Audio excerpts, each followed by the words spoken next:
Hare Krishna, good evening po sa inyo lahat. So, welcome po ulit sa aking YouTube channel, Homeless na Hare Krishna. Alright, so, bago po ang lahat, maraming salamat po sa mga nag-subscribe. And, ayun guys, pasensya na kayo. Hindi ako nakakagawa ng video consistent dahil, busy. And, ayun. So, sa video na to, magbibigay lang ako ng update patungkol sa aming friendly dialogue with the Islam. Alright? So, friendly dialogue lang siya sa ating mga kapatid na Muslim. Alright? Ang kausap po natin dito ay si Ustads or Imam Karashid. Okay? Correct me if I'm wrong. Basta si Karashid. Alright? So, si Karashid ay kilala yan buong Pilipinas, no? Na, mostly, ang pagkakakilala sa kanya is mahilig makipagdebate. Alright? Alright, so meron kaming friendly dialogue with Karashid sa May 11. Ito, Saturday. So, ngayon pala ay Thursday. Thursday na ng, alas 6 ng gabi. Ayan, makikita ninyo, palubog na yung araw. Alright? So, tuloy na po yung yung ating friendly dialogue, and sila na po yung nagbayad ng venue. Alright, lahat ng gastusin sila na yung gumastos. So talagang gusto nila yung marinig yung presentation ng philosophy ng Krishna consciousness.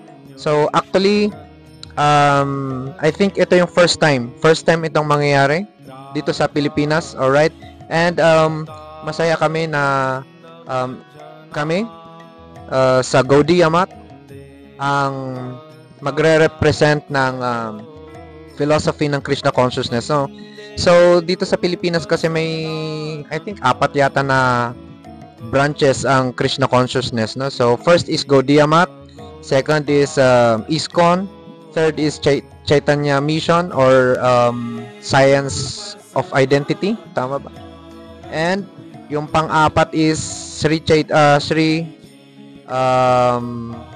ewan ko kung meron pa rin to ngayon yung Sri Chaitanya Saraswat Math. Gaudiya Math din yon. And meron pa parang isa, Ritvik. Alright? So, ayun. So, bali 5, no? So, we are happy na kami sa Gaudiya Math ang magre-represent ng philosophy ng Krishna consciousness. Alright? So, wag po kayong mag-alala. Gagalingan po namin. And promise po namin yan. And service namin ito sa buong Krishna consciousness community sa buong Pilipinas. Alright?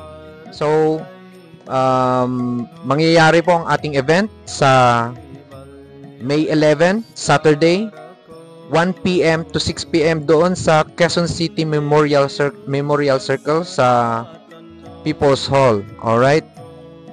And so, sabi nga ni Karashid sa akin nung Lunes, bayad na yung venue, huwag ka nang umatras. Alright, so ayun, katatapos actually patapos na ako sa aking presentation ng ating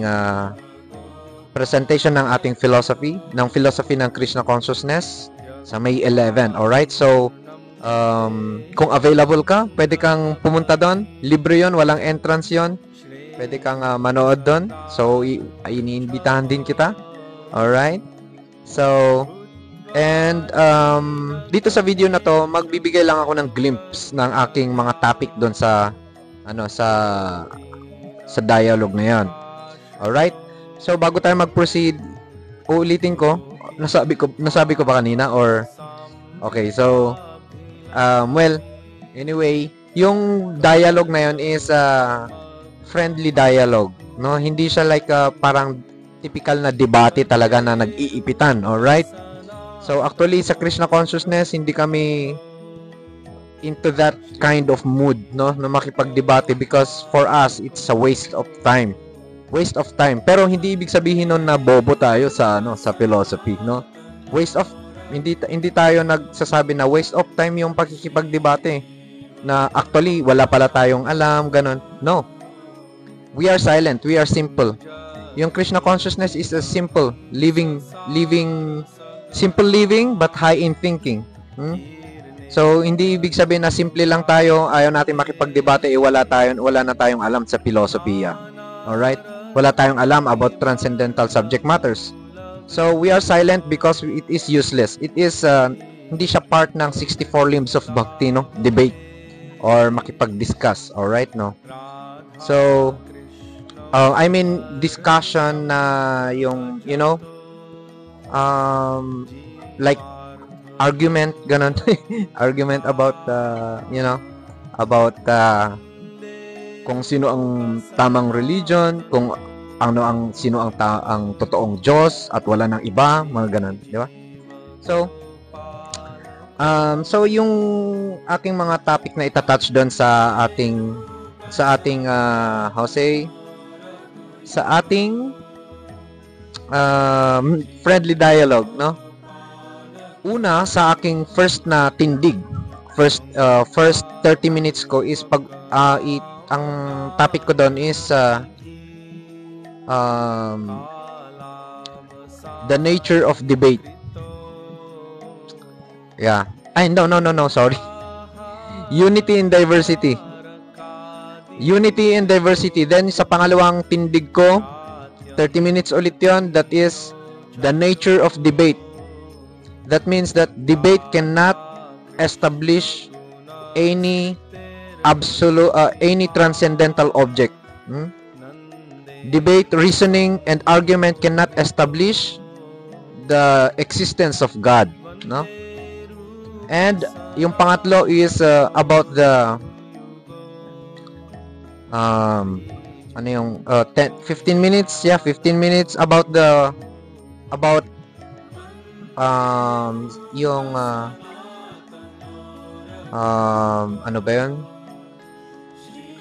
About the form of God, concept of God, ayun. About the concept of God, 15 minutes lang yung binigay kong explanation about or presentation para sa concept of God. Dahil you know, sa aking dalawang 30 minutes sa una at pangalawang tindig ko, talagang i-ano ko muna, like ito yung foundation ko bago ko i-explain yung concept of God. So dahil limited lang yung oras natin, ang ginawa ko is yun lang sa 15 minutes. And okay na yung 15 minutes na yun dahil you know, kailangan muna natin ng foundation. Alright? Foundation na that we should first understand that the sense, our mind, body, and mind, intelligence, and senses cannot perceive the transcendental objects, no? Prakrita vastu nahi prakrita gochar. So, yun, doon ako nag-focus muna. Then, bago ko in-explain yung bago ako nagbigay ng presentation about sa concept of God. Actually, yung title ng aming friendly dialogue is The Concept of God. So, kung dumiretso agad ako sa concept of God without touching the nature of this, the nature of material impressions, like, then, or the nature of matter and spirit, yung difference nilang dalawa, then, magkakaroon ng misunderstanding pag diretso na agad ako sa concept ng Diyos. So, kumbaga, first is kailangan muna natin ng matibay na platform bago natin i-establish yung concept of God. So, unfortunately, 15 minutes lang yung ano. And, sa 15 minutes na yon, like sabihin na nating simple lang pero malaman. Alright? So, ayun. And sa 10 minutes is the conclusion that we are not Hindu. So sa Krishna consciousness, we are not yung mga devotees sa Krishna consciousness is not they are not Hindus or hindi sila follower ng Hinduism. Alright? So ka-clarify natin yan for 10 minutes. Alright? So yun yung yun yung i-share ko sa aming friendly dialogue. Alright? So hopefully may mga devotees din from ISKCON na umattend. Alright? They can open naman kami, hindi naman kami sarado. We are a friendly devotees. Gaudiya Math, sa kami sa Gaudiya Math hindi kami sarado, no? Ay, hindi kayo makipag-associate din. No. We are open kahit na anong klase, kahit na anong religion mo, kahit na anong Kahit sino pang pinapaniwalaan mo, we are open. Alright? So, although ISKCON ka, Chaitanya Mission, no? We are open. Alright? So, wala kaming bawal. Alright? Ban yan. Alright? So, ayun guys, muli, maraming salamat sa mga nag-follow. And, we will, dito rin sa YouTube channel namin, ipopost yung, yung videos namin or vlog. Kasi i-vlog ko din yun yung yung event na yun. Alright, so ayun, lahat dito ipopost sa YouTube. Alright, so thank you so much, and kita-kita tayo sa susunod na video. Ingat ang lahat. Rade.